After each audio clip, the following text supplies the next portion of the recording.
All right, welcome to today's podcast episode. Today we're going to talk raccoons, cookie dough, and how to scale video ads with these pattern interrupts and more. But all jokes aside, we do have my friend Gareth Everart on the podcast episode today, and we are going to talk about those things. But for those of you who don't know Gareth, here's a little bit of a track record. So he's the founder of hit DTC brands like Rockwell Razors. He's the ex-CMO of Lomi, which is a company that he took in 18 months all the way to 100 million in booked revenue. And he's the man behind a lot of other brands and agencies working and strategizing on scaling their brands and products. But today we're going to talk about those successes, including how he bootstrapped the profitable 7-figure e-commerce brand, and as well as how he took Lomi from 100 million in 18 months in booked revenue, which is incredible on its own. But the fact that he didn't necessarily, or they didn't necessarily use partnerships as a whole or affiliates in that playbook was news to me, and just aspiring to think that that can actually be done. And I know it can. And we're going to walk you through the formula today on exactly how they did that. So let's get ready and let's get into it. Gareth Everard, welcome to the Partner Up Profits podcast. Thank you for coming on. I'm looking forward to this conversation. So welcome. Thanks, man. Always good to see you. Before we get started, what's something interesting about you that not many people know? I speak French fluently. I used to run for the Canadian national track team. That was like so it's weird. I look like a little like boiled egg that fell on a shag carpet nowadays. So you don't expect I ran track competitively, but yeah, I ran the 800 real fucking fast. Can I swear? Yeah, absolutely. We can blank it out later. Yeah, cool. That's cool. I speak French too, although I'll tell you this, like I can understand French more than I can speak it, but if someone's talking about me in the room, I can pick up on it. So like just watch. That's where I'm at on Spanish now. Okay. I'm working on that one next. Yeah. Secret agent style. I like it. There you go. Yeah, quick backstory. I guess you and I just recently met through Matt, and Matt's been a part of the Tiers. So shout out to that group because he's been, bringing in awesome people to work with us or through us to some capacity. And, Matt was kind of singing your praises for a long time. Like, Garrett's a beast. You got to meet him. He's coming to come in. And like, it took a while for us to kind of figure out the logistics of that. And I'm like, I got to meet the guy. And then we finally did. And I was like, okay, I see it. And obviously your track record speaks for itself. So I thought, let's get you on the podcast. Let's talk about everything you've done with all the companies you started and what we're doing with Optimizers coming up too.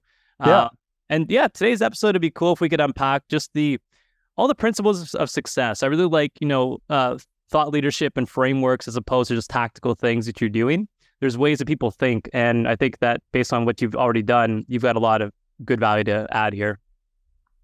Yeah, I appreciate that, man. No, excited to dive into all that. Happy to give you the full rundown story. So I'll let you just ask me questions. I'm an open book. Okay, well, let's do it. First question, so you and I come from a little bit different worlds, I think, when it comes to our backgrounds. I come from affiliates and partnerships and like high-level endorsements and utilizing partners to make money for the brand. You come from the e-comm side where you've just done an amazing thing with video ads and like raising capital, I think. I don't know the full story, but I think that it's safe to say we're on like two different spectrums. So it's going to be a cool conversation to learn from each other. How did you get started in this industry? Because it's never been like a linear path for anybody. Yeah, no, mine was definitely as weird as the next weird one. That I was in school.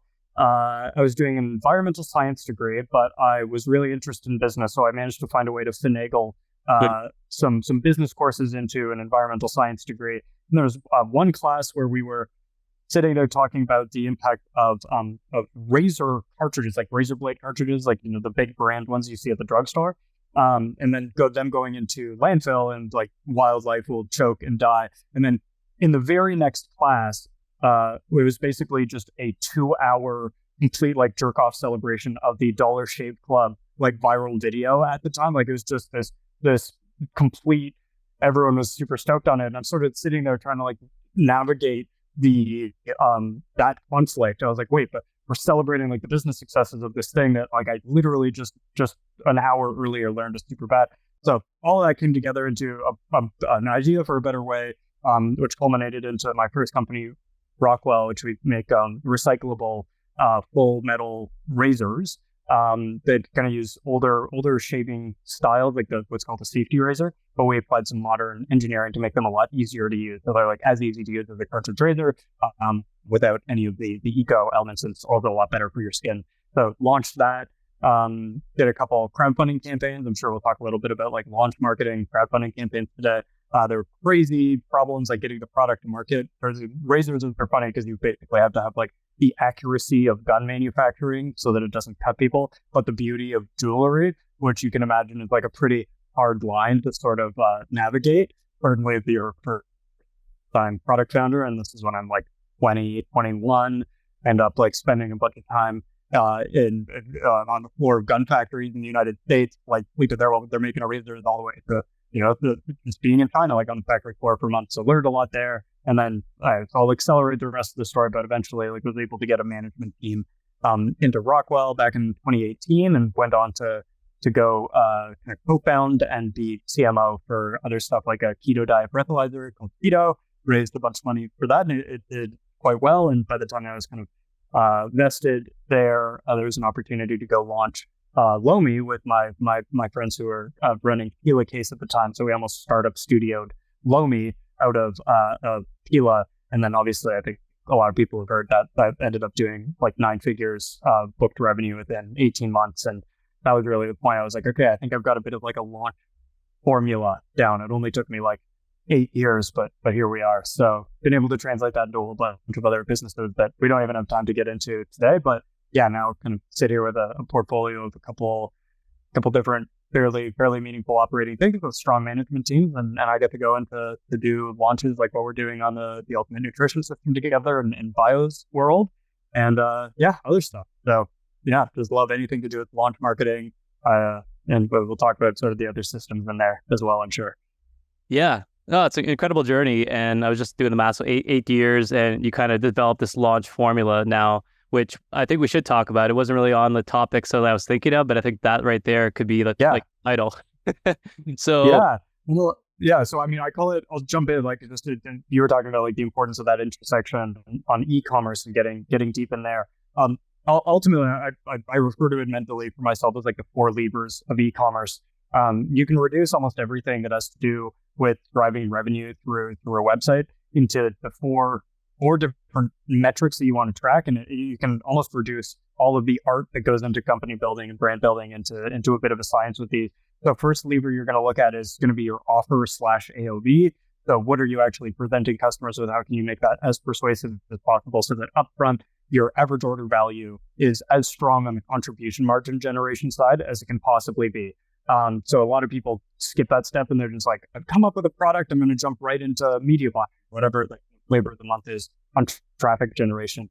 In my opinion, that's not the right way to go. You really want to like figure out what's going to be driving a strong average order value that gets you the contribution dollars that you need to be able to support advertising in the first place. So critical first step. The second one, I think, okay, well, now that you've gotten the product done, you've gotten your offer done, it's probably traffic time, right? No.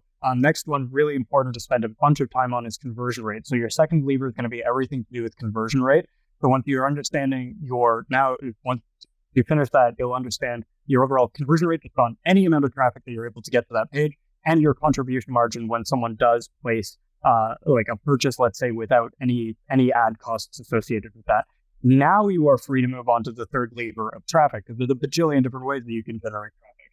We've seen anything from like SEO to paid to affiliate that you obviously know a tremendous amount about. And then you get into like owned audience stuff around like email marketing, SMS. People have like browser level push notifications now. There's a million different ways to cut that one up.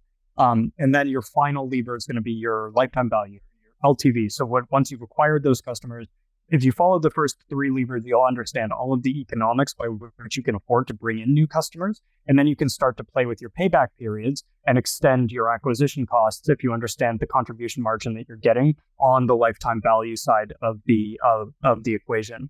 So when you look at an e-commerce brand or an e-commerce project, anything in existence, and kind of try to break it down into those 4 elements, you'll often not be able to resist really getting to like clear economics on what's going to drive the business forward. And then you can start getting creative around like, okay, like now I understand these numbers, like what can I afford to offer an affiliate? And I know you and I have talked about that before, like a big pet peeve in the affiliate space is if someone isn't clear on their economics, that becomes really challenging on being able to put together like a profitable, sustainable offer. So that's kind of the framework I approach everything, and happy to dive into any of the elements that kind of speak to you or you're curious about. Yeah, I love that. So I love the 4-step kind of formula you just kind of outlined. So we've got offer, we've got AOV, and we've got conversions. So AOV and CVR are kind of the same thing, traffic and LTV. So I want to go back. Yeah. So offer's pretty straightforward. Understand your numbers, understand your payouts and things like that. For later, you don't necessarily have to know right away. But I think for me, I'm thinking, what do I want to pay affiliates and what do I have room left over to pay affiliates? But then talk about a little bit, because I didn't catch the part where you need to test your offer a little bit. You need to get some traffic coming in. You need to see if your conversions are going to hit the metrics that are going to allow you to go to the next level, which is get more traffic. How are you typically testing in the early stages? How are you getting in like the early traffic? Yeah, like how are you bringing in conversion up, the AOV dialed in? Yeah, so I mean, this is the beautiful part of any sort of business, and it's going to be a totally different answer for any different founder. Now, you can break down almost any brand into someone's going to be coming in with some sort of unfair advantage. You always want to understand, like, what is that one unfair advantage? Why did you pick this product category? Why is it that you decided you're going to be selling this particular thing? Is it that you know a lot of influencers in the space? And you know that they're going to be open to selling this product because they've asked you to go out and make this. Is it that you're a paid ads wizard? Maybe you're actually coming in already with an email list or an SMS list because you started a community previously. Speaking of, maybe you have a community. Maybe you have an organic Instagram channel where you've been talking about like the best cookie dough recipes, and now you're coming out with your very own cookie dough based on kind of the feedback from like a 200,000 person Instagram account. So I think you really want to be deliberate about building up what is going to be that unfair source of traffic before you launch the brand. Without that, then you're kind of playing in that, I would say it's a little bit aged out now because traffic is not cheap anymore. But it used to be people would say, oh, you just throw up an idea. You can go out and get like 2-cent clicks from Facebook and test your idea super quickly. Obviously, that paradigm has completely shifted. Like that doesn't exist anymore. Look, you can still pay. You can still use paid traffic to get your test out of the gates. But in that case, your unfair advantage needs to be a crazy deep fucking wallet. Which not everybody has.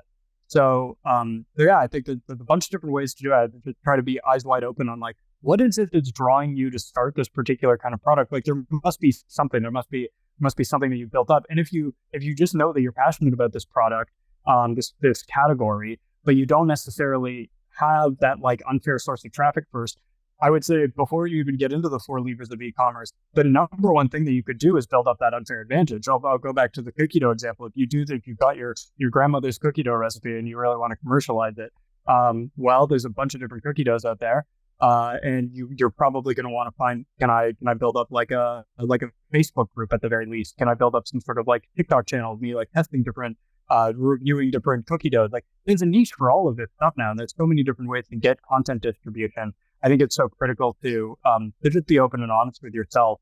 But like, what am I disproportionately positioned to do to set myself up for success? Because nowadays, obviously, just a great product, that's the bare minimum. Like that's where it starts. Yeah, no, that opens my eyes because I think my initial impression when I'm talking about like testing for conversions and AOV is to use affiliates because I have it, and that's my unfair competitive advantage. Of course, that would be your unfair advantage. You go out and start a cookie dough company. You're going to be like, no problem. I know all of the right influencers and affiliates for cookie dough. Or maybe I'm going too deep on the cookie dough. Do I want cookie dough? Maybe I want cookie dough. Is it niche or niche? That's an ever going argument, right? I don't know. Not to break the flow, but yeah, okay. So let's jump over to Lomi. Okay, this is like the big headline, right? 18 months, you guys did 100 million in booked revenue. So that is huge. Like, not to say everything else you didn't do isn't huge. I know you've been part of many projects, but that to me, like, just like that screen, like, what did they do? Because I still don't even know the full story. Matt told me a little bit about it. You told me a bit about it. Yeah. What was the biggest needle mover you guys did to achieve that objective as a whole? You guys did a lot of stuff, but like, what was the through line here that got you that success? Yeah, great question. So, I mean, I think it's important to focus on like the actual product itself. Really spoke. It was a category. It was a brand new category. So it wasn't like we were making the 30th direct-to-consumer positioned blender or something like that. Then you're competing against every other blender. We were competing against bringing a problem to light that the consumers may or may not realize that they had. And what we were very deliberate about was testing those different potential. We knew all the different uses and the benefits of the product. We just didn't know which ones would resonate. So for anyone listening who doesn't know Lomi, it's a home composter. Basically, it's a little device that goes on your countertop. You pop it open, you put in your organic waste, your vegetables, your food scraps, your cuttings from cooking. You put them all in, you push a button overnight, it turns them into dirt that you can feed to your plants. And so we were going in from the position of like an eco company. You can appreciate my background's also a little bit in eco, so I was biased. And I was also started this little Lomi startup studio out of an eco-friendly phone case company. So we had like a lot of eco bias going into it, thinking that like, oh, by reducing your methane emissions that are going to come out of sending the organic waste to landfill, that's what's going to resonate with people most. Oh, being able to generate compost. People are interested in becoming more eco-friendly. Compost is a part of that journey. That's going to be what resonates most. But it was actually through extensive video testing. So think of our unfair advantage is we had quite a lot of audience from Peel Case that we were able to bring in to Lomi. So we got a lot of messaging testing exposure right out of the gates. And we discovered very quickly by just looking at what parts of videos people were like watching or rewinding to, that it wasn't the eco. So the eco was nice to have. It was making people feel really, I think, confident ultimately in knowing that the purchase was something that they could get behind. But the number one thing that was interesting to them was the clips where we were showing those kind of classic green bin systems. I live in Toronto. I don't know if you've got green bin systems where you're at, but it's, it's like a municipal system where we all have these bins. You put your organics in, and then there's this little scurry that you've got to do to the door, whether you're bringing it outside, if you own a home and you're putting it into your outdoors green bin, or if you're just putting it in the chute in your condo building like we do, there's that quick scurry because you know that you've got this bag. It might rip at any time because it's one of those like, biodegradable bags. And also it's probably already got this nasty condensation on it. So there's that ripping problem and ripping from, and of course you got to clean up this like stinky kind of like mysterious sludge liquid that's now gone all the way to your door. So that was ultimately what resonated most, like just de-stinking and then making garbage less gross. That actually ended up being the headline that was resonated most with customers. So that was a really interesting learning. So then taking that learning and investing in a what I would call a novel video advertising funnel. Certainly novel it was 2021 at the time. It was a bit of a callback to how people used to advertise before we got all obsessed with the immediate performance metrics that did come in Facebook until the iOS 14 crash, which was instead of just trying to get people to click on the very first, we knew that this could appeal to a broad set of individuals, consumers, but we didn't know who. We weren't confident of throwing an audience into Facebook and going right for the conversion. So we put together what we call the hero video, and it's a 2-minute video that addressed a lot of those different potential benefits that I've already talked about in this mini tirade. And they were kind of constructed into a narrative that talked about at the very beginning. It was like presenting the problem and our solution and the benefits, and then like all the different use cases. And then we kind of got into technical specifications of how it works and established credibility because we'd already been manufacturing phone cases for a long time, and then went back into like that, reiterating the benefits and call to action. We fit all of that into a 2-minute video. And then instead of making that video a click objective type ad, we really rolled back the time machine and made it impressions based, and ran video view ads. So instead of then taking that and being like, okay, we've got amazing brand awareness, pat ourselves on the back about that, we would take within YouTube and Instagram were the primary delivery mechanism for this video. We put ultimately tens of millions of dollars behind a funnel that was showing this 2-minute hero video to people, putting 75% video viewers into their own audience, and then retargeting the 75% video viewers, who, by the way, have now definitely watched 90 seconds of content on a home composter that they previously never heard of. And we were able to get because they weren't clicking out of the platform. Of course, Facebook and YouTube are going to give you incredibly preferential pricing on that. That's their favorite kind of thing. The main thing you pay for on Facebook is the potential chance for someone to leave their ecosystem. So Facebook and YouTube were stoked for us to pay them like a little bit of money for us to show the Lomi video instead of, your Aunt Georgina's baby shower or whatever video. Like they'll do that all day. But then we were able to take that data and retarget into then specific shorter narrative videos or static ads that took people to more direct response workflow in terms of our funnel. So I think that was like the big difference maker. Is we knew we had something that could be broadly appealing, but we didn't know exactly to who.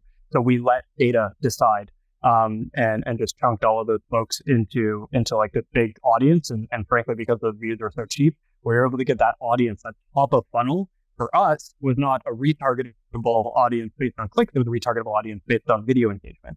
And so we were able to go super wide and cast a wide net. And then the conversions we were able to get out of that, it's a pretty big pie. So it ended up driving what I would consider to be quite meaningful numbers. That is a lot, and that's amazing. I was trying to keep up on all that, and I get it. I get the idea of casting wide nets and not necessarily knowing exactly which pain point that you're going to catch the big fish on yet. So the way you guys did it was really interesting because I've never tested that way, but I've kind of done similar things in different verticals, I guess. Now, time-wise, I think you launched, was it 2021 whenever like the product became live? Yeah, it was like April 2021 was when we set the pre-order live, but it didn't start shipping until February 2022. A couple of them shipped in January 2022, but the bulk of them were February 2022. So yeah, I think it was perfect product, perfect timing for that too. Being a lot of people were kind of either at home or like realizing they're going to be at home more, or working from home, and it's like they're starting to eat more at home, and so like that's a perfect opportunity. Not just like who do you have as leverage, but also the product opportunity. The other thing you mentioned that I think people do a lot of times the wrong way, and I think it could be placed wrong in the order of sequence when you're launching a product or a company. It's like, I want to tie this to a fundraiser or a charity, but the charity is not relevant to the product necessarily. So then it's like, it's harder. But I think the ones you guys were kind of going after was very, harmonized and in alignment with the product itself, like reduce waste, the ecosystem. So it kind of built itself in the product. So I just wanted to kind of shout that one out. I think that other people who have other different products maybe shouldn't go that route initially unless it's really tied to the product, because some people don't care about your charity necessarily. There's other people that resonate with some, others that resonate with others. But I think that the way you guys did it, I think it's maybe a lesson to be learned on when you're launching a product. That's a stress test. Like, does this charity relate to the product in some way, not just in a financial way, but an impact way, an environmental way too. So that was interesting. I never realized that. Yeah, I'd even take it a step further. I love that you kind of double clicked on that, dude, because it's a lesson in continuing to learn across every company. I think I've become marginally more attuned to it because a similar thing happened in Rockwell, where again, I was coming right out of school of my environmental science degree. Rockwell was originally positioned, like my intention was to position it as like the eco-friendly alternative to cartridge razor shaving. And our solution then was to make this razor in the United States.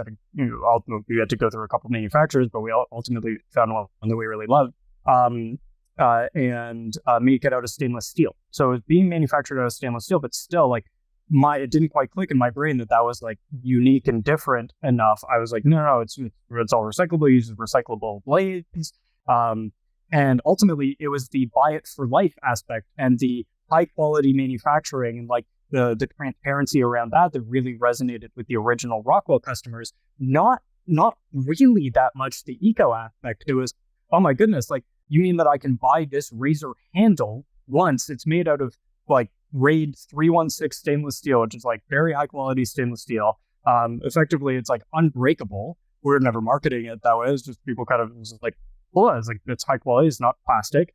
So that drove a lot of the original Rockwell community. And now the product's been around for like 10 years. So, and the company's been around for 10 years. So I think it's diversified a little bit more, and we do have more of that eco customer because I never quite let go of at least testing that messaging. But it's not only being aware that what you think is going to be the messaging that could work, being open to the fact it might be something else. It's then also being open to the fact that might evolve over time and to evolve your company's messaging along with it.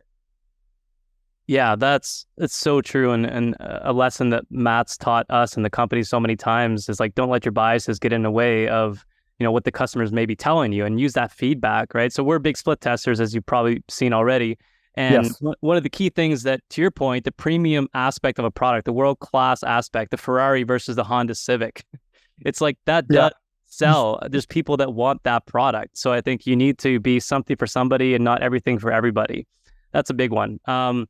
I want to talk a bit about the affiliate program because I actually don't know what you guys did on that side, if anything, and what percentage of like your traffic was from affiliates or partners or influencers, or did you guys run that playbook? Yeah, admittedly, it was low. Like we got the classic kind of like coupon site infrastructure set Yeah. up, and we cut our deals with the mafia. Sorry, maybe that's a swear word on this podcast. We cut our deals with the necessary people, and so that there weren't too many games being played by the coupon sites on our site. But really, ultimately, what we zeroed in on is a very selective affiliate strategy. Hmm. It wasn't to the same level that you guys focus on. I think like that deep recruiting, building those relationships. Our team wasn't resourced the same way that the way I've seen Biooptimizers is resourced their VIP, their affiliate team. We were really interested in, we were fortunate there was a lot of inbound interest in promoting Lomi from anyone from the Kardashians. I don't think that's private information because we ended up doing something with Kourtney Kardashian and her website infrastructure. So we had like celebrity inbound, like quite a lot of it, much more than I was certainly expecting. And then we also had what you'd expect around like bloggers, and that ultimately ended up being primarily in the composting space because it was a new and novel product in the composting space. But of course, there's not really a robust affiliate community of people who don't like grippy garbage on the ground, at least not one that I found. It's not like a category on like I think or commission engineers. So that's yeah, we kind of had to adjust according to that, and we partnered up with a lot of podcasters, bloggers, but it was very much on. We almost treated it like an extension of PR more than we tried to build out this like enormous roster of affiliates. Yeah, and that to me is the most, like, the thing that stands out to me the most and that's like mind-boggling is that you guys could do that without the other side of the business, which is the business that I know. I know that it can be done, but it's like, imagine if you would have had some of these affiliates and these other strategies. So kudos for you guys for doing it that way. And I want to get into, I know one specific method and strategy you guys really leaned into, but what I think that what really resonates, and going back to product selection or like people developing products and contextualizing the traffic you're trying to get and who you're going to work with.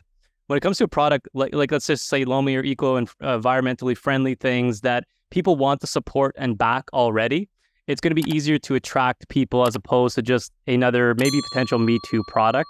There might be more than one food composter, but not the messaging might be different. So there's niches or niches in niches as well, I think, and that attracts people, and that's always something admirable I look for in like, who am I working with as a product owner? Because I don't want to just be working for like, a white labeled product that anybody can launch and it's not really a different formula or different product in any way. So that was interesting to me. But you guys built this on video ads, and I want to unpack that a little bit more. So I had a few kind of questions I was thinking of before the podcast started. So let's talk about your video advertising strategy. You did walk us through like the testing strategy, but what were some other tactics you used, either with the selection of actors, the storylines, the length of video? Was there anything that you could provide as like principles and fundamentals for people as they're building video ads for their e-comm advertising platforms? Yeah, so we were in a fortunate position that we were able to build out we had a full creative team within kind of Pila, Lomi's marketing personnel infrastructure. So that was really critical. We had an incredible creative director in there. We really jived, her and I. We were able to kind of pound out scripts really quickly. Like frankly, the Lomi video that ended up being like the hero winner. I think if I look back, that was maybe like a 1 hour meeting between myself, my director of growth, Chris, and Tess, my creative director. Like they were just, it almost came naturally. So we were able to get that like creative flow going. But outside of having like that in-house creative team, I think what I found really useful is writing video ads can be difficult to approach if it's not something that you're used to doing every day. I have found for me, it was just like a writing exercise. Instead of trying to start with a script, which might come natural if you come from a affiliate background and you're used to like long form sales letters, like your instinct when you just get started is to start putting words on paper or Google Doc or whatever it is to you. Like you need to get words down. But video is a blend of kind of verbal language, but like deeply, deeply visual. So first we start off on the storyboard with what are we trying to convey within this element? Like what is the desired outcome? We call it like the desired outcome framework. What is the desired outcome of every single element of this video? So we start from a sentiment level. Then we kind of move to like what visually might you be seeing, and it doesn't necessarily have to be complete. But around that point, you're going to have what roughly could be determined as a storyboard. You've got a determination on what is you're trying to communicate. There's an entire narrative structure of flow because you've gone from like a definite outcome, like what you want as an outcome, what people are feeling at the end, what people are feeling throughout, and then you start adding in the script, and then you're able to look in and be like, okay, do we actually already have some of these video clips? If you're going to be cutting UGC into part of your video, well, if this isn't like the very first video you're making or when you're launching the product, you probably have some sort of user-generated content and testimonials that you can include in part of that video. So you're able to slot some of that stuff in, and then beyond that, you know what you need to go out and film that's going to be original. It's going to be original content. That was hypercritical for us because being able to approach the video from looking at what was our original desired outcome from all of these different parts. Let us do adjustments, make adjustments midstream. So for example, you were asking like, what are the other things that you really want to achieve? It was important to us that we could at least get people through to the part of the video that got into technical specifications, like that we knew we needed to talk a little bit about like fundamentally how did Lomi work, but we strategically put that within the context of a 2-minute video. That was from like minute 1.5 to 1 minute and 30 seconds to like 1:45. Then we went into kind of the closing statements and call to action and all that. But we knew that that's naturally where some people are going to drop out. They probably made their decision around if they're interested or not at that point. The technical specifications are just for like the special breed of like, I really want to go deep on this product kind of people. So we had all of this real estate that we need to communicate to people through, but we also were seeing people were dropping off at the 30-second mark. So we added some, when we were seeing that, we went back and we were like, what were the desired outcomes within that part? And we were like, no, it's really important that we get people into the next part right after that, like kind of 30-second mark, because that's where we're transitioning from just telling like the problem and benefits into sort of like use cases and where it's starting to get really persuasive.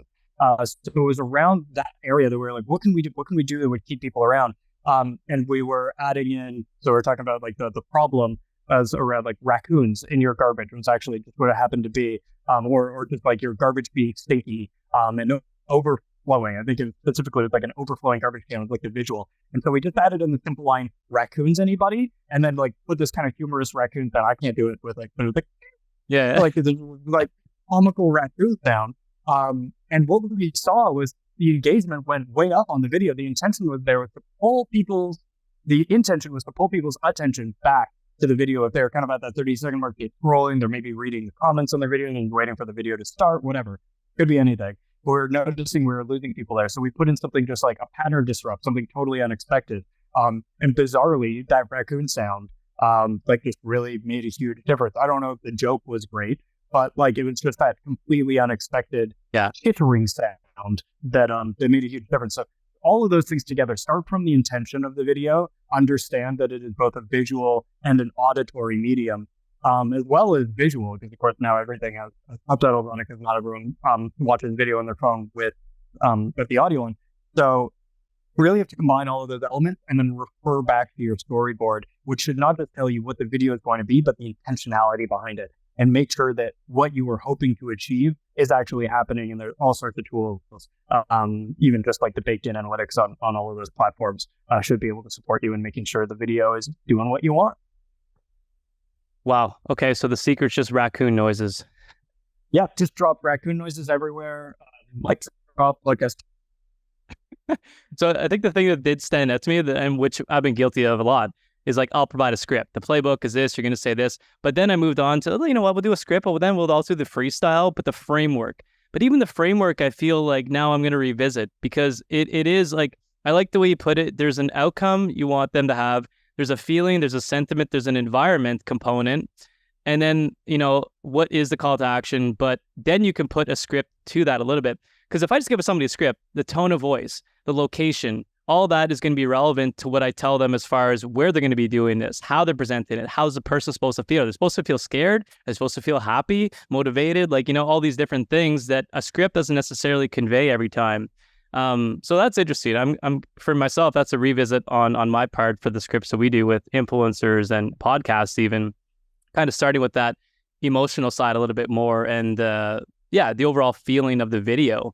And the pattern interrupts, the raccoons, even though we're joking about it, it does work. And, as we all know, like our attention span is continuing to dwindle, right? So it's like, it's getting worse and worse, and people have to get more innovative on how they do this pattern interrupts, which I always want to ask people, especially having the success you've had, where do you see the trend going in the next 5 years? Because it's going to continue to evolve. And if you started to think about that and how you're going to adjust for it.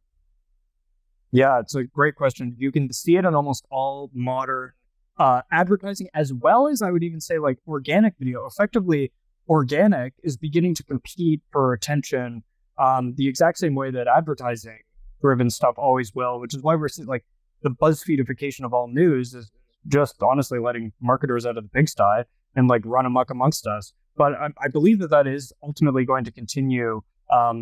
So we're going to continue to see more and more videos opening up with stuff like, you won't believe what, etc.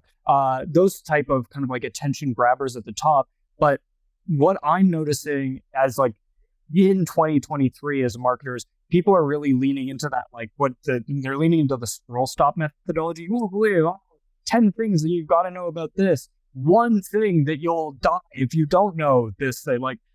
We're using all of these crazy attention hooks, and then a D2C brand will often dovetail that into a generic UGC video that just says I love this cookie dough. I'm going all in on cookie dough today, Joe. Yeah. Oh, it's amazing. That's lame. If you're grabbing someone's attention via you won't believe, there's you really then want to be agitating a problem. What is the problem with the other cookie dough? What are the problems with the other deck chairs? What are the other problems? What is wrong with other product? And then kind of construct a narrative around that and use UGC to bolster the narrative that you're presenting. Maybe use UGC to proactively come up against things that questions people might have about the product or concerns that they might have. Using UGC to mention that the support from the company was amazing, for example. So I think what we're going to end up seeing is we want that attention grabbing at the top. You want some degree of narrative flow to the ad, because if you're just going into pure randomness, that doesn't have any sort of memory permanence, but you do need to give people cues to stick around. It's almost like the cliffhanger at the end of a bingeable Netflix series now needs to be almost a cliffhanger every few seconds within the video, something visually or something auditorily or something that they're reading that really wants you hooked on. You don't need to keep people for a long time. You just need them for 15 seconds, 30 seconds. But you have to earn that attention, because we have a device that you can get infinite amounts of anything at a moment's glance. So you really have to be fighting for that attention. Yeah, and I was just thinking of a VSL with cookie dough and raccoons, but anyways, we'll go back to that at some other point, because I love. That sounds amazing. Who knows, right? So, but what I want to go back to the raccoons. We keep joking about it, but I think it's serious. Comedic relief is so important in this, because you want people to also feel like it's not an ad. And we went after a few influencers in the comedy world, the satirical world, and it was well, let's do a few tests to see how this goes, right? I didn't have any expectations. I'm yeah, we'll see. And they continue to do very well for us and for themselves. And it's not a serious video. It's just them joking about the pain point of whether it's garbage leaking out, whether it's not sleeping and waking up at night, or whatever the product is. But it's, to me, if I'm going through, you don't necessarily have to do pattern interrupts of the product. Oh, and by the way, we have a 365-day money-back guarantee. That's not the pattern interrupt. The pattern interrupt is completely opposite of the product in a way. It's just something to get their attention, which I think people are kind of scared maybe to put into some videos and leverage the comedy aspect. So anyways, I think I'm in alignment with that one. But what are other tactics that that you've seen being used as far as pattern interrupts that you've liked? Yeah. Well, what's cool about what you're talking about is the like using comedians. Comedians are professional entertainers. So what you're blending there is taking advantage of the pattern disrupt that is entertainment, um, cast into an unexpected medium, which is ultimately like promotion.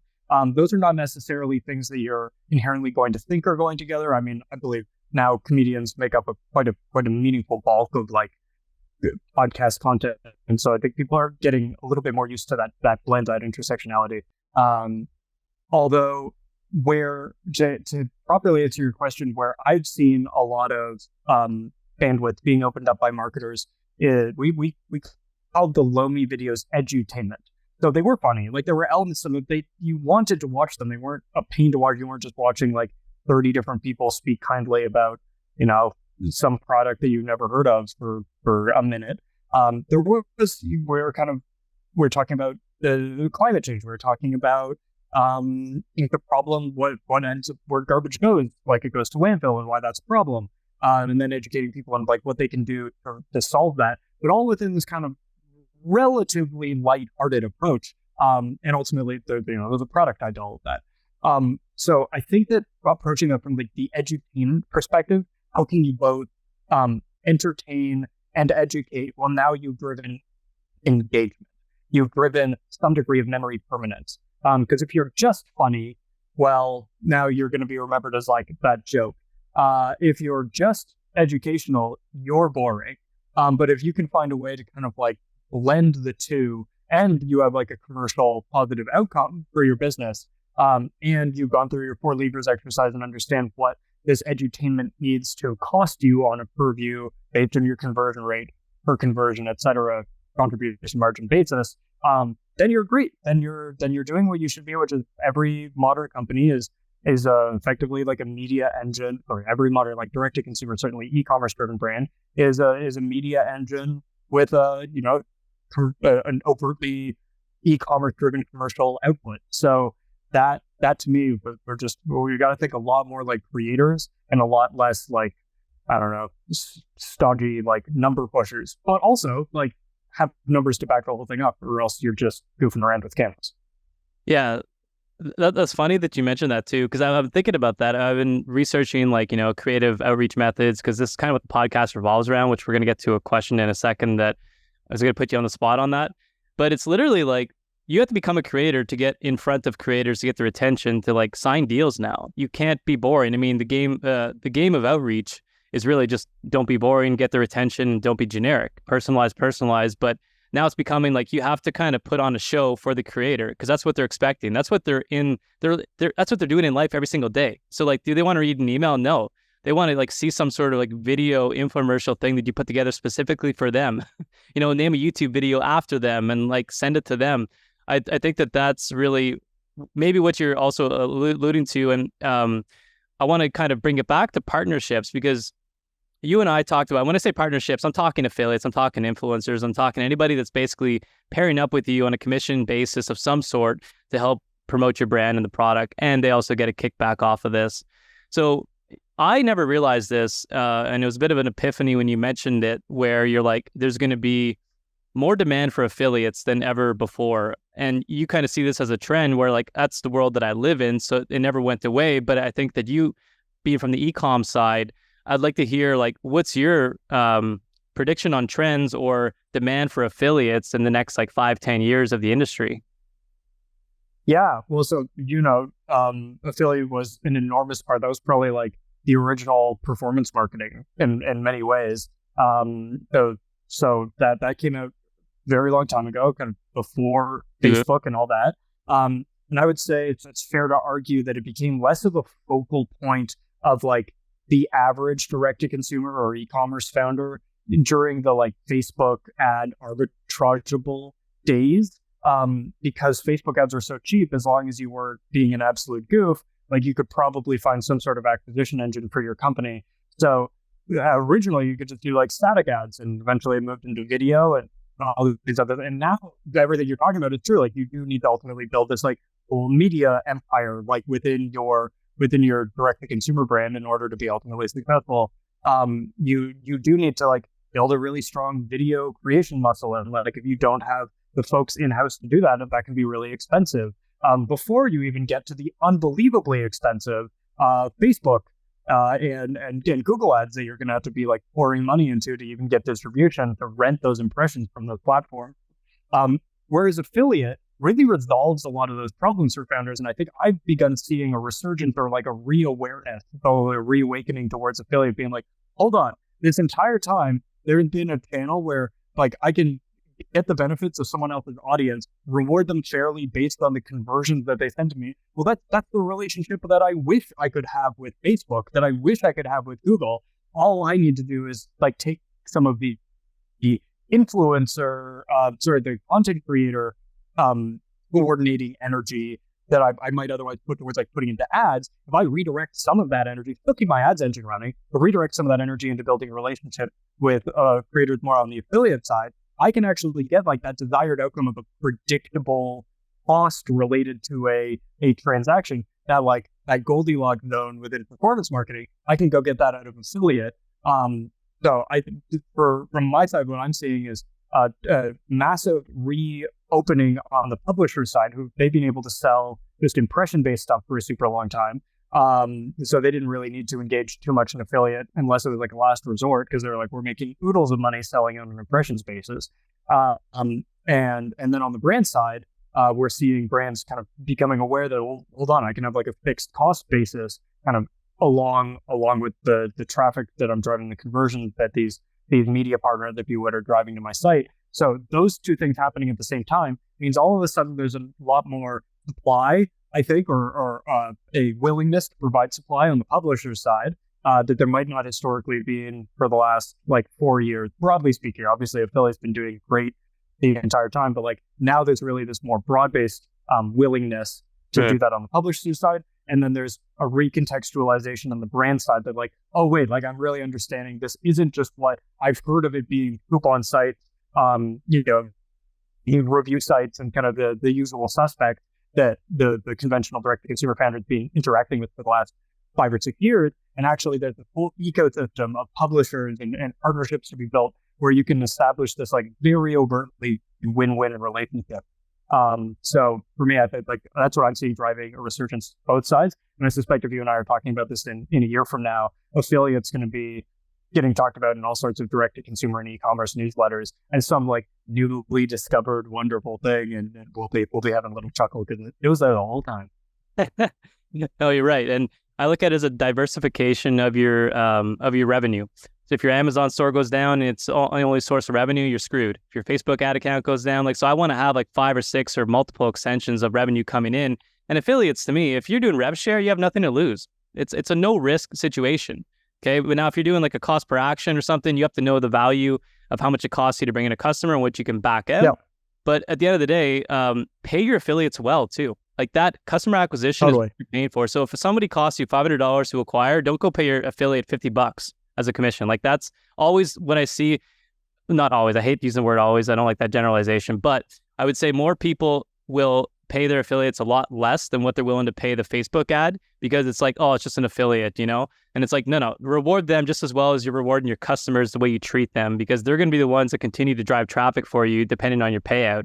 And with like, I'm just looking like back at Lomi, what you guys are probably selling it for, your cut for them could have been probably really juicy. That could have attracted a lot of people, and that's what they're looking for. Most influencers who like have a face, a personality, and want to do an endorsement on their behalf, they care about the money, but they also care about the product. There's some affiliates, I'll just come out and say it, they don't care about the product, they care about the paycheck. So reward accordingly, and I think everyone should be doing a lot more of this, especially if you're already successful and you know what's working, and you can just communicate that to affiliates and say, hey, say this and you're going to make money. It's easy, right? So I'm glad you see it that way.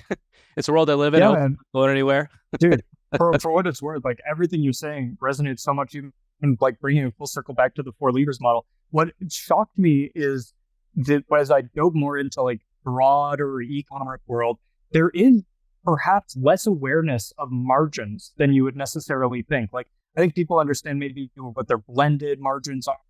They probably talk to their accountants and like know where things land for the company. But like there's so many different definitions of margins. Some people include freight and duties inbound when we're talking physical product. Some people like do or don't include fulfillment, all these different cost bases that go into what you can honestly afford. My advice, if I had any for direct to consumer folks, especially on the physical product side, who are looking to get more active on the affiliate side, is do your homework. Like, do that 4 lever stuff that we talked about. If you go through and figure out your AOV and offer, a critical part of that is to also understand what your gross margin is. And as, like, once you understand your fully baked gross margin, aka like, what does it cost you when someone places an order? What does everything related to getting that order to the customer ultimately cost you? Well, now you actually understand, I think what you were calling like your room. What can you support paying affiliates on?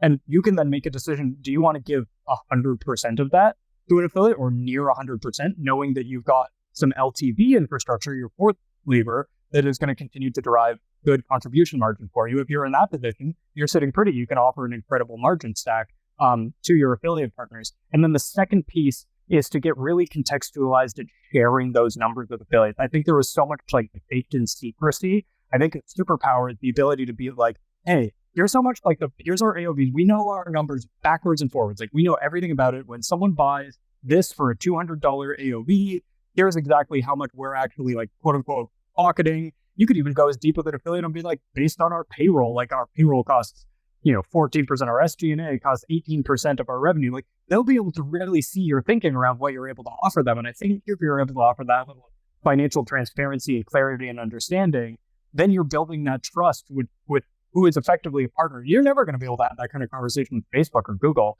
You just simply won't. But you can build that sort of rapport with a direct partner, and then you get to tell much more elegant stories, I think, when you've got those highly contextualized, really bought-in partners on board, because they know that it is a true partnership. There's no questions around kind of value exchange. That is the truth. If you're transparent, you're like, hey, listen, this is what we're making, this is what we're paying you, then it's fair. If you're hiding that and they're not sure, it's like, are they just, are they killing my commissions here and they're making a bunch on their end? But the transparency is important. I think that goes a long way with partners, especially in this world now. We could keep going. I want to be mindful of your time, though. I know that we're booked for the hour. And, we could do another round of this at some point. So I want to take you through the quick fire round right now. It's 10 questions. First thing that comes to mind. And you got to be short and sweet. But before we get into that, what's your partner up profits power move? Something that somebody's used on you or something you've used in your past to connect better with somebody, to make yourself memorable, or to get your call or email answered? Custom videos. If you're sending people like a heartfelt personal video, it can be a loom. I've sent big YouTube creators like actual little animations of how we could work together. Those tell stories, and video is the greatest medium that we have as humans to tell stories. Love it. All right, let's go to the quick fire. Favorite food? Pizza. Best memory? Getting married. Good answer. Hopefully the wife's listening at some point. Yeah. If you had another go around in this life and you got to write a new story, what would it be in 30 seconds or less? To write a new story, I think I would have been, less afraid of trying to continue making the track crew work. I had like this crazy injury, and I was told that I would unlikely to ever run competitively again. And as you get into more of the inspirational kind of stories of recovery, I can only look back on that moment when I was 19 and be like, oh, would I have run competitively again? So I think about that sometimes. Okay. The best productivity hack? Like, don't check your phone first thing in the morning. That's it. Okay. That's a good one. Do you want to retire? Yes or no? And if yes, what else are you doing? And if not, what are you continuing to do? I don't really intend to retire. I think of my life as like a series of projects, and I don't know, those projects blend somewhere between like personal interest and work for me. There are lots of other interests I want to explore, including stand-up comedy. Really love cooking. Like there's a bunch of I'm really interested in a bunch of different stuff, and I think the spice of life is being able to taste all of those different things without trying to be like the best in the world at them. Just thinking of life in projects and no intention to stop that at any point. Man, we really do got to jam more on that, because I think I'm a Renaissance guy, a little bit like yourself. I just want to do it all. Okay, what book changed your life? I think 4,000 Weeks is a pretty meaningful one recently. Just getting real about like our own mortality and time management, thinking about that. And then anyone who's kind of like early in their entrepreneurial journey, the aptly named How to Get Rich by the legendary Felix Dennis. It's not actually about how to get rich. It's about why everything you should consider before you actually try, and make sure you're going in eyes wide open. So misleading title, and also one of the greatest books I've ever read for entrepreneurs. Awesome. Love it. I'm going to pick those up. What do you want to be remembered for? Oh, I think I want to be remembered for making people laugh a lot and providing a lot of love. I try to bring a lot of honesty and candor in all of my relationships. I'm fortunate that I have a lot of really beautiful, close relationships with friends, family, folks around the world. And just those kind of quiet, meaningful, deep relationships are, I hope they remember me. I hope I'm not remembered by many people, but the ones that I really went deep with. That's a good way to look at it. Okay, what's one skill that you'd recommend developing as early as possible in life? Be funny. Helps with domestic partnerships. It helps with business. Learn how to read what people find humorous, and learn to find the humor in everyday things. What happens if you think you're funny, but no one else thinks you're funny? That's hilarious. Just laugh at yourself. All right. We're meeting up in a year from today. What are we celebrating? Oh, well, I think you know this. We're moving to London, England, which is pretty exciting. So I think if I've we're moving from Toronto, Canada, a lifetime here to London, a big change for my wife and I. So honestly, it's just that's gone well. I'm pretty happy with that. I'm really excited for the new place. I'm excited for you guys. I'm sad that you're leaving Canada though, because you were close and I was hoping to be buddies. We'll come back. I think they only let us in for 2 years on the visa, so they'll kick us out at some point. Second last question. What's one bucket list item you haven't done that you want to do?